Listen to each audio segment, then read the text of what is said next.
I need to get this off my chest because the situation has been eating at me for weeks now. My fiancée Emma, 23F, and I, 24M, are planning our wedding for next year, and we made the decision to not invite her grandmother Martha, 82F, and her husband Tom, 84M. This has caused a massive explosion in the family with my future mother-in-law Sarah, 45F, and her sisters Amy and Rachel, 43F, 41F, leading the charge against us.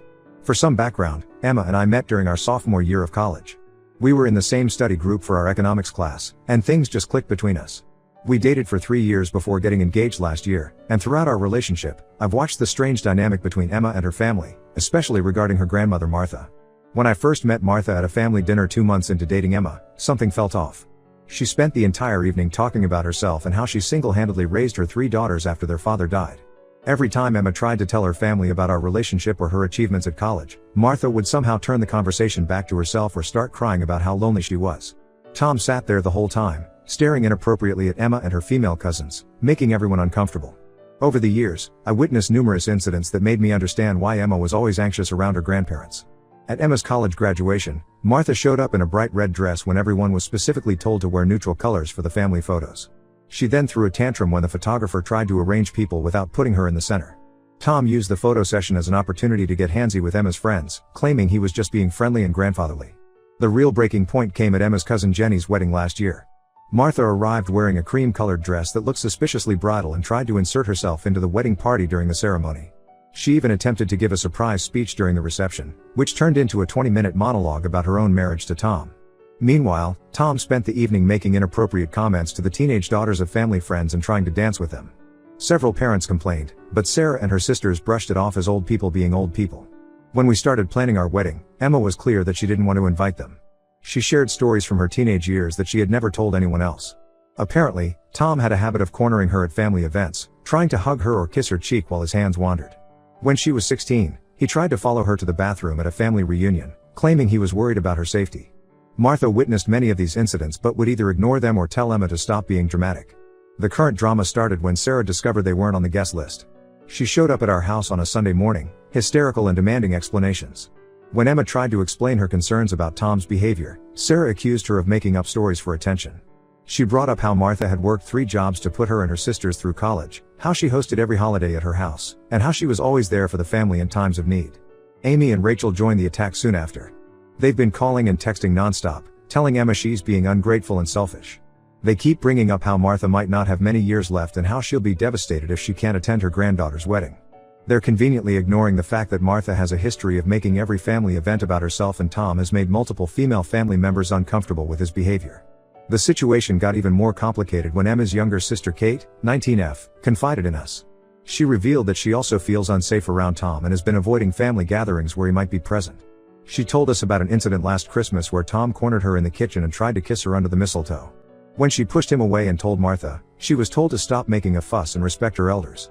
Several of Emma's cousins have reached out privately to support our decision. They've shared their own uncomfortable experiences with Martha and Tom, but most are afraid to speak up publicly because of the influence Martha has over the family. She's known for spreading rumors about family members who cross her and turning others against them. Sarah, Amy, and Rachel are now threatening to boycott the wedding if we don't invite Martha and Tom. They're telling relatives that I'm a controlling influence who's poisoning Emma against her family. They claim Emma was never like this before she met me and that I'm forcing her to cut ties with her loving grandparents. The constant pressure and emotional manipulation are taking a toll on Emma. She's having trouble sleeping and is stressed about the whole situation. But she's standing firm in her decision because she wants to feel safe and happy on her wedding day. She shouldn't have to worry about Martha causing drama or Tom making inappropriate advances toward our younger guests. I suggested we could just elope to avoid all this drama, but Emma really wants a proper wedding with our friends and supportive family members present. We're not backing down, but the daily barrage of guilt-tripping messages and crying phone calls is exhausting. Some relatives have stopped speaking to us entirely, while others are pressuring us to keep the peace and respect family traditions. Are we wrong for standing our ground on this? Should we just give in to keep the family peace? I hate seeing Emma stressed like this, but I also don't want her to have to compromise her safety and comfort on what should be one of the happiest days of her life. Edit. Just to add some context, Martha has a history of showing up uninvited to family events even when explicitly told not to come. At Emma's high school graduation party, she arrived 2 hours early and rearranged all the decorations before anyone could stop her. We're worried she might try to crash the wedding even if we don't invite her, so we're already looking into hiring security. Update 1. It's been 3 weeks since my original post and everything has gotten much worse than we could have imagined. I need to share what happened at our engagement party last weekend because the situation has completely exploded. We planned the engagement party at Emma's favorite restaurant, renting out their private event space. We were careful not to post any details on social media and only invited people we trusted.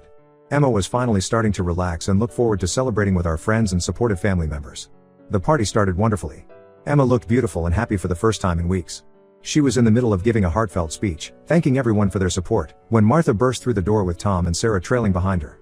Apparently, Sarah had told them about the party, thinking we were being childish by excluding them and that seeing them would change our minds. Martha immediately started her performance. She collapsed into a chair, sobbing loudly about how her only granddaughter was breaking her heart. She wailed about how she had loved Emma since the day she was born and couldn't understand why Emma was being so cruel to her. The whole thing was clearly rehearsed for maximum dramatic effect. While everyone was distracted by Martha's theatrics, Tom started working his way through the crowd. He zeroed in on Emma's 16-year-old cousin Lisa, who was standing near the dessert table. We later found out that he approached her, saying he wanted to dance with his favorite great niece. When Lisa tried to move away, he grabbed her arm and pulled her closer, saying she reminded him of Emma at that age. Thankfully, Lisa's mother Jane, Emma's cousin, saw what was happening. Jane has always been wary of Tom because of things she witnessed growing up but was usually pressured into staying quiet by the family. This time, she'd had enough. She rushed over and physically put herself between Tom and Lisa, telling him to back off. That's when everything descended into complete chaos. Tom started yelling that he was just being friendly and that young girls these days have dirty minds. Martha jumped up from her performance, suddenly energized, and started screaming that we were all conspiring against her and Tom. She revealed that she'd been telling relatives for weeks that Emma was mentally unstable and that I was isolating her from the family.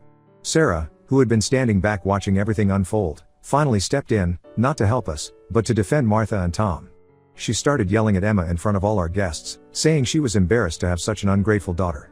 Amy and Rachel, who we didn't even know were there, joined in, telling everyone who would listen about how Emma was destroying the family. The final straw came when Tom tried to approach Lisa again, saying he wanted to clear up the misunderstanding. Jane told him to stay away from her daughter, but he kept advancing. That's when Jane called the police. Martha, Sarah, and her sisters started screaming that we were overreacting and traumatizing an elderly man who was just being friendly. Before the police arrived, Sarah delivered the blow that hurt Emma the most. She looked her daughter in the eye and said, "I no longer consider you my daughter. You're dead to me. Martha has been more of a mother to me than I've been to you, and now I see why." They all left together, but not before Martha announced to the entire room that Emma had always been a difficult child who was jealous of her relationship with Sarah. The party was completely ruined. Most guests left quickly, looking uncomfortable and unsure what to say. Emma spent the night crying, questioning everything. She kept asking if we should just give in to keep her family together. It broke my heart to see her blame herself for their behavior. The next few days were a blur of messages and calls. Some guests reached out to support us, saying they were shocked by what they witnessed. Several of Emma's cousins called to share their own stories about Martha and Tom's behavior over the years. It seems the incident with Lisa finally broke the family's silence. What made everything worse was discovering that Sarah, Amy, and Rachel had taken their campaign against Emma to a new level. They started contacting her work colleagues through LinkedIn and Facebook, telling them Emma was unstable and needed an intervention. They even reached out to her boss, saying they were worried about her mental state affecting her work. Thankfully, her boss was understanding and blocked their numbers. We've now hired security for the wedding and sent out new invitations with explicit instructions that uninvited guests will be turned away.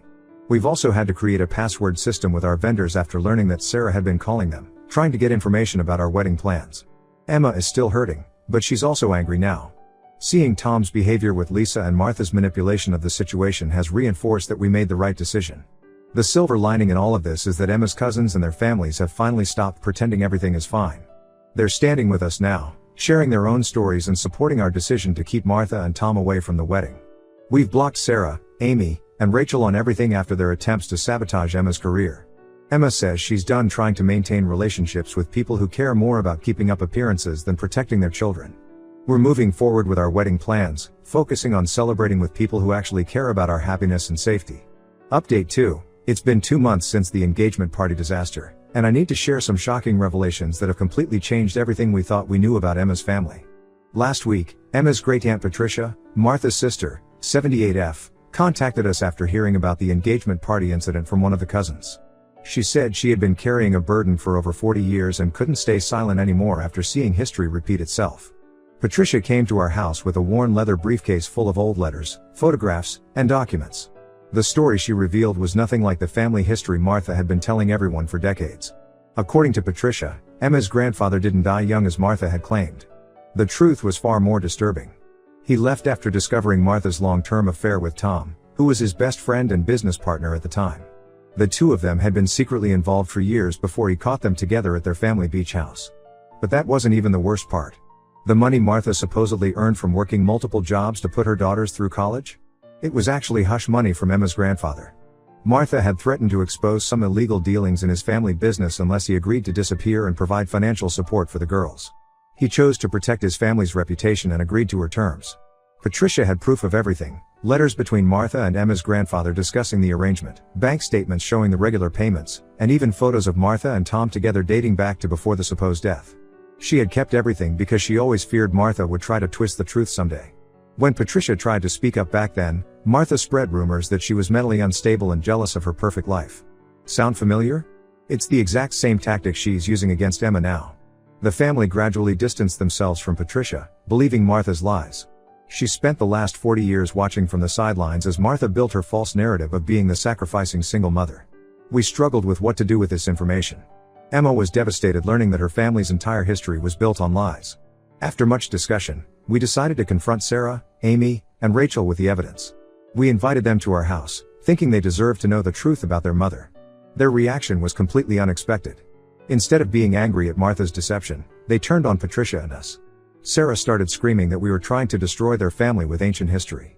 Amy accused Emma of paying Patricia to make up these lies because she was jealous of their close relationship with Martha. Rachel actually tried to grab the documents to destroy them, claiming they were all forgeries. The confrontation ended with Sarah declaring that we had crossed a line that could never be uncovered. She said they would make sure everyone in the family knew how far Emma was willing to go to hurt her grandmother. They stormed out, but not before Rachel let slip that they had already gotten our wedding details from one of our vendors and shared them with Martha. The aftermath has been intense. We've had to change our wedding venue and date because we found out Martha was planning to show up with a group of relatives to protest the ceremony. Some family members who were previously neutral have now sided with us after seeing the evidence Patricia provided. Others are still defending Martha, saying that even if she lied, she did it to protect her daughters and deserves forgiveness. The extended family is now completely divided. Cousins who had previously only privately supported us are now openly cutting ties with Martha and Tom.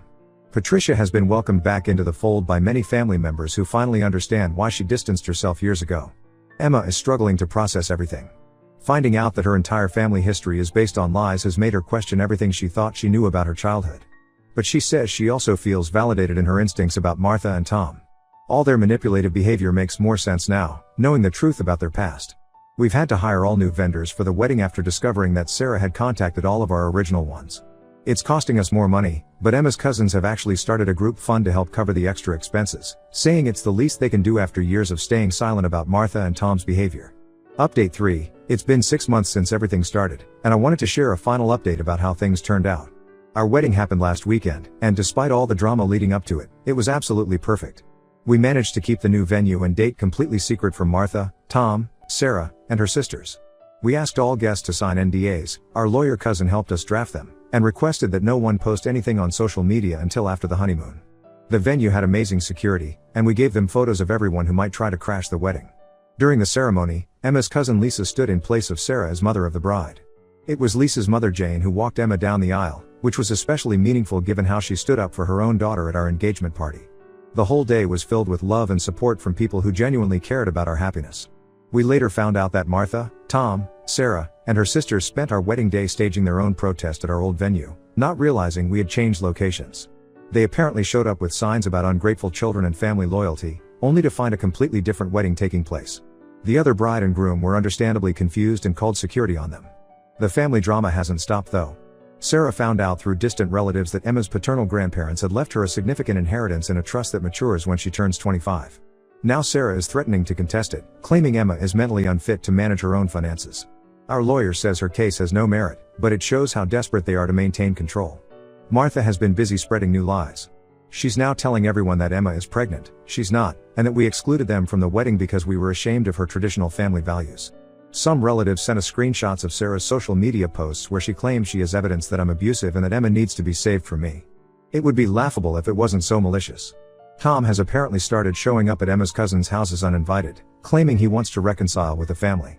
After he tried to force his way into Jane's house, she got a restraining order against him.